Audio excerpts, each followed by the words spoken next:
Hey everybody, I will quickly go through some materials that I've used for my stand for my Milwaukee Porta-Band. Starting off with the base plate. It's a 1/4 inch thick, 11 inch wide by about 18 inches long piece of flat plate. I've drilled a series of holes around the perimeter and some in the middle. If you're fortunate enough to be able to bolt it down in a permanent location in your shop. Me, I'm not so lucky with space, so I have to keep it fairly mobile. So what I've done is I've welded on some nuts and I've welded on a little piece of round stock to the head of a bolt, which allows me to screw it down below the surface of the plate. And what that does, it acts as a stop. So I just screw it down, it's in place, it won't move, and that's good enough for me for when I'm cutting. So along with the plate and the bolts, I've got a couple gussets here. The gusset angles are 3/16 thick, 3 inch wide, 8.5 inches long, tip to tip. Probably don't really need them, but they look good, so I put them in. The main tube is 3 inch square by 1/8 inch thick, 24 inches long. And on the top, I just capped it off with a piece of the 3/16 3 inch wide material and just weld it and ground it smooth. So for my brackets that hold the actual saw, I'll show you how that works in a second. 2 inches wide, 1/4 inch thick, about 6 inches long. There's a few critical dimensions on this. The first one is 20 inches from the top of the plate to the center line of the hole, and from the face of the tube to the center of the hole, 2 inches. And when I drop the Porta-Band in place, you'll see why. So the other thing is, because the T-handle on my saw is 3 3/8 wide and the tube is only 3 inch, I've had to add in 2 3/16 by 2 inch wide spacers on the inside of here and the inside of there, just to build that out a little bit. So with all that in place, I've got my saw here and I will drop it in and I'll show you what I've done to it. On the handle, I've gone and put a piece of 1/2 inch stock, round stock, that is epoxied in place and sticks out approximately 1/4 inch to 3/8 on either side. So all I have to do, sorry I'm just one-handed here because I'm holding the camera, is it just drops into place and just drops in. So that's pretty bomb-proof. That's not rocking and rolling and doing anything. So when you come back and look at it, that 20 inch height dimension is good because it allows clearance for the cord not to be pinched underneath, and my 2 inch dimension from the face of the tube over allows the table to sit pretty flat with the base. So with that in place, I've made the table for it. I started out with a piece of cardboard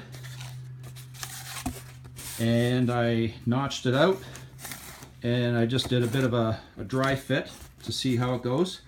The most critical dimension I came up with was from the outside edge of here to the inside edge of where that vent slot is for the motor, and you'll see why in a second. So I started out with the cardboard, and from there I graduated up to a piece of 1/4 inch hardboard, and you'll see how that locks into place. So there's, like I said, that dimension right there. I think it was 1 3/8 on my saw here. I tried not to block off either of these inlets because that is for the fan cooling of the motor, I believe. And what I did was, as well, is I notched this a little bit extra further open, so any chips that go in would just fall down and not get inside. As well as the blade placement, I've marked with a pencil where the blade is, so when it came time to actually cut the stock for the table, I've used a piece of 1/4 inch thick aluminum. Now what I've done is, I've watched a few videos on YouTube. Jeremy at Simple Little Life came up with a great idea using a quick connect for a bicycle seat, I believe. So I picked up one of those and I just built it up with some washers. I could have cut it shorter, but I just left it the way it is. And then I drilled a hole and just screwed it in place. So I copied my template, and basically it just slides on